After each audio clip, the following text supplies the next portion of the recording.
रूस और यूक्रेन के बीच युद्ध शुरू हुए लगभग 33 महीने पूरे हो चुके हैं और तनाव दिन पर दिन घटने की बजाय बढ़ता ही चला जा रहा है। ऐसे में दुनिया पर गंभीर वैश्विक खतरा के बादल मंडरा रहे हैं। इस दौरान यूक्रेन ने भारी तबाही झेली है। अनुमान है कि उसके 4 करोड़ नागरिकों में से करीब 1 करोड़ नागरिक बेघर हुए हैं, जिनमें से कई लाख देश छोड़ चुके हैं और यूक्रेन की लगभग 20% भूमि पर रूस का कब्जा है। हाल ही में अमेरिका द्वारा यूक्रेन को रूस में लंबी दूरी तक मिसाइलों के इस्तेमाल की अनुमति दे दी है। इसके बाद युद्ध नए स्तर पर पहुंच गया है। तनाव को देखते हुए कहा जा रहा है कि परमाणु युद्ध भी हो सकता है। ऐसे में गंभीर प्रश्न यह है कि रूस ने परमाणु हमला किया तो क्या होगा और कितनी होगी तबाही। जी नमस्कार, मैं श्याम सुंदर। इस एपिसोड में रूस और यूक्रेन के बीच चल रहे युद्ध के बारे में विस्तार से बात करने वाले हैं। वीडियो थोड़ी लंबी हो सकती है, लेकिन अंत तक बने रहें। कहा जाता है कि पुतिन यानी रूस के राष्ट्रपति को 1991 में सोवियत संघ के टूटने के बाद से रूस की शक्ति और प्रभाव के नुकसान से गहरी शिकायत है। यूक्रेन पहले सोवियत संघ का हिस्सा था, लेकिन 1991 में उसने अपनी स्वतंत्रता की घोषणा की। रूस की सीमा से लगे एक समृद्ध, आधुनिक, स्वतंत्र और लोकतांत्रिक यूरोपीय देश के अस्तित्व को रूस के निरंकुश शासन के लिए खतरा माना जाता रहा है और युद्ध की शुरुआत हो गई। पिछले साल ऐसा लग रहा था कि दोनों देशों के बीच इस सैन्य तनाव में स्थिरता आ गई है। इस वर्ष यानी 2024 में यूक्रेन ने जरूर कुछ हजार वर्ग किलोमीटर रूसी जमीन को अपने कब्जे में कर लिया था, लेकिन अनुमान यही है कि रूस ने भी यूक्रेन की करीब 1,10,000 वर्ग किलोमीटर जमीन अपने नियंत्रण में ले ली। मगर अब बीते कुछ महीनों से सैन्य तनाव फिर से गहराने लगा है और आकलन है कि रूस ने 2023 की तुलना में इस साल यूक्रेन की 6 गुना ज्यादा जमीन अपने कब्जे में कर ली है। इसी के चलते अमेरिकी राष्ट्रपति जो बाइडेन ने यूक्रेन को ऐसी मिसाइलें मुहैया कराई है जो रूस के भीतर 300 किलोमीटर तक हमले कर सकती है, जिससे दुनिया में परमाणु बम के विस्फोट का खतरा बढ़ गया है। रूस और यूक्रेन के बीच लंबे समय से चली आ रही युद्ध को देखते हुए यूक्रेन ने अब जिस प्रकार से लंबी दूरी की मिसाइलों को दागना शुरू किया है, रूस ने भी अपनी परमाणु नीति में बदलाव कर दिया है। व्लादिमीर पुतिन ने एक दस्तावेज पर हस्ताक्षर किए हैं, जिसके आधार पर रूस ने घोषणा की है कि यदि कोई देश जिसके पास परमाणु हथियार नहीं है, लेकिन उसे परमाणु क्षमता से संपन्न कोई देश रूस पर हमले के लिए मदद करता है और जिससे रूस को बड़ी क्षति पहुंचती है, तो वह अपने परमाणु हथियारों का इस्तेमाल उसके खिलाफ कर सकता है। अब तक यही माना जा रहा था कि जिन देशों के पास परमाणु हथियार है वे इनका तभी इस्तेमाल करेंगे जब उनका अस्तित्व ही खतरे में होगा। लेकिन पुतिन ने साफ कर दिया है कि यदि यूक्रेन के जरिए पश्चिम या नाटो के देश रूस को अवांछनीय नुकसान पहुंचाते हैं, तो परमाणु हथियार दागने में वह संकोच नहीं करेंगे। अगर ऐसा होगा तो यह युद्ध एक गंभीर मोड़ ले लेगा, जिसकी अनदेखी भारत सहित कोई भी अंतर्राष्ट्रीय ताकत नहीं कर सकेगी। स्थिति यहाँ तक पहुँच गई है कि यूक्रेन सहित यूरोप के कई देशों पर परमाणु हमले का खतरा मंडराने लगा है। इसके चलते कुछ यूरोपीय देशों ने यूक्रेन से दूरी बना ली है। अमेरिका ने यूक्रेन की राजधानी कीव से अपना दूतावास भी बंद कर दिया है। साथ ही कुछ अन्य देशों ने अपने नागरिकों को ऐसा होने की स्थिति में क्या करना है, इसके बारे में जानकारी देना भी आरंभ कर दिया है। ऐसे में गंभीर प्रश्न यह है कि रूस ने परमाणु हमला किया तो क्या होगा और कितनी होगी तबाही। आपको बता दूं कि परमाणु बम विस्फोट के परिणाम अत्यंत विनाशकारी और व्यापक होते हैं, जिसे पूरी दुनिया ने अमेरिका के जापान पर किए गए हमलों के असर से देखा है। उसके बाद इस पर काफी अध्ययन भी हुआ और समझने का प्रयास हुआ कि यह कितना खतरनाक बम है। जहां पर परमाणु बम गिरता है, उसके आसपास की इमारतों और लगभग सभी निर्माण, जीव जंतु और पेड़ पौधे सब नष्ट हो जाता है। एक विशाल शॉक वेव उत्पन्न होता है और यह आसपास के करीब 2 किलोमीटर की परिधि तक असर डालती है। यह भी बम की क्षमता और प्रयोग में लाए गए मटेरियल पर निर्भर करता है। साथ ही उस स्थान का तापमान हजारों डिग्री सेंटीग्रेड तक पहुंच जाता है। आसपास की सभी चीज जलकर राख हो जाती है।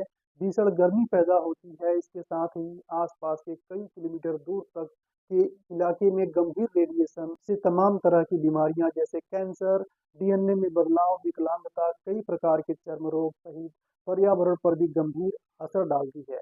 जैसे भूमि बंजर हो जाना, मिट्टी पानी और हवा प्रदूषित हो जाना इत्यादि, इन सब का असर खेती पीने के पानी तक पर भी पड़ता है।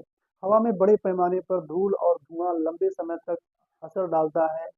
इसकी मोटी परत वायुमंडल में हो जाने के चलते सूर्य का प्रकाश उस इलाके में धरती में ठीक से नहीं पहुंच पाता, जिसके कारण तापमान में गिरावट भी आने लगती है। हालांकि 20 जनवरी को अमेरिकी राष्ट्रपति का पद संभालने जा रहे डोनाल्ड ट्रंप ने फिर से घोषणा की है कि उनकी सत्ता आते ही यूक्रेन युद्ध का अंत हो जाएगा। यह कैसे हो सकेगा, इसका खुलासा तो उन्होंने नहीं किया है। इस युद्ध का अंत तभी हो सकता है जब मॉस्को का यह दावा कीव कबूल कर लें कि यूक्रेन की जिस 20% भूमि पर रूस ने कब्जा कर लिया है, वह उसी के अधीन रहेगा। बेशक इस कब्जे को अंतर्राष्ट्रीय मान्यता न मिले, ऐसा इसलिए क्योंकि रूस ने इन इलाकों की 15% भूमि की संवैधानिक स्थिति बदल दी है।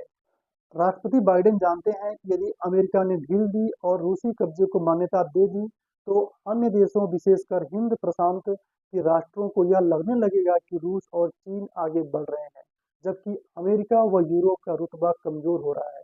इसका कारण यह है कि रूस को चीन का लगातार पूर्ण समर्थन हासिल है और उसकी व अमेरिका के बीच की सामरिक चुनौती जग जाहिर है।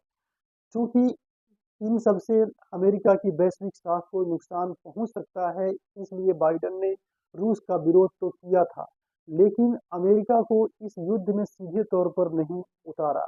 वैसे डोनाल्ड ट्रंप की नीति अलग है। वह चाहते हैं कि यूरोपीय देश अपनी सुरक्षा की खुद जिम्मेदारी संभाले। बेशक ट्रंप और पुतिन के आपसी रिश्ते अच्छे हैं, लेकिन सभी जानते हैं कि दो देशों के परस्पर संबंध राजनेताओं के निजी रिश्तों पर निर्भर नहीं करते, बल्कि उनकी राष्ट्रीय ही सर्वोपरि होते हैं। यूक्रेन युद्ध की वजह से ग्लोबल साउथ के देशों को काफी मुश्किलों का सामना करना पड़ा है। विशेषकर खाद्यान्न और ऊर्जा के क्षेत्र में अमेरिका का दबाव कई देशों पर था कि वे रूस की किसी भी प्रकार की आर्थिक सहायता न करें, और उसने मॉस्को पर कई दबाव को खास तवज्जो नहीं दी और मॉस्को ने अपनी ऊर्जा आयात बढ़ा लिया। नई दिल्ली ने वाशिंगटन को यही संकेत दिया है कि वह अमेरिका से चौतरफा रिश्ता बढ़ाना चाहता है, खासतौर से चीन के आक्रामक व्यवहार के खिलाफ। लेकिन इसका यह मतलब नहीं कि भारत अपने आर्थिक हितों की अनदेखी करेगा या किसी अन्य देश के दबाव में अपनी नीतियां तय करेगा। अन्यथा दो परमाणु हमले, जापान के हिरोशिमा और नागासाकी में हुए नुकसान को विश्व ने देखा ही है। आपको बता दें कि 6 अगस्त 1945 को जापान के हिरोशिमा पर अमेरिका ने परमाणु बम गिराया था। इसका नाम अमेरिका ने लिटिल बॉय रखा था।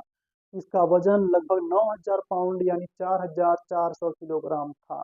इसकी लंबाई करीब 10 फीट, इसका व्यास 28 इंच था। इसके भीतर अत्यधिक समृद्ध यूरेनियम भरा था।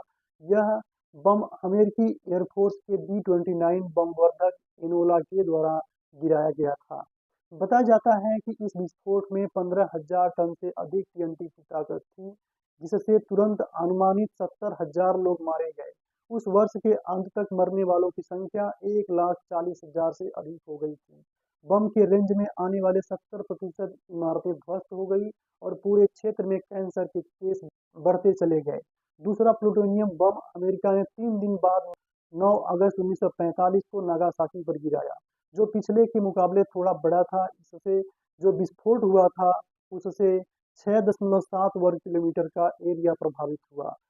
जब विस्फोट हुआ तब जमीन का तापमान लगभग 4,000 डिग्री सेंटीग्रेड तक पहुंच गया और रेगिनधर्मी वर्षा होने लगी।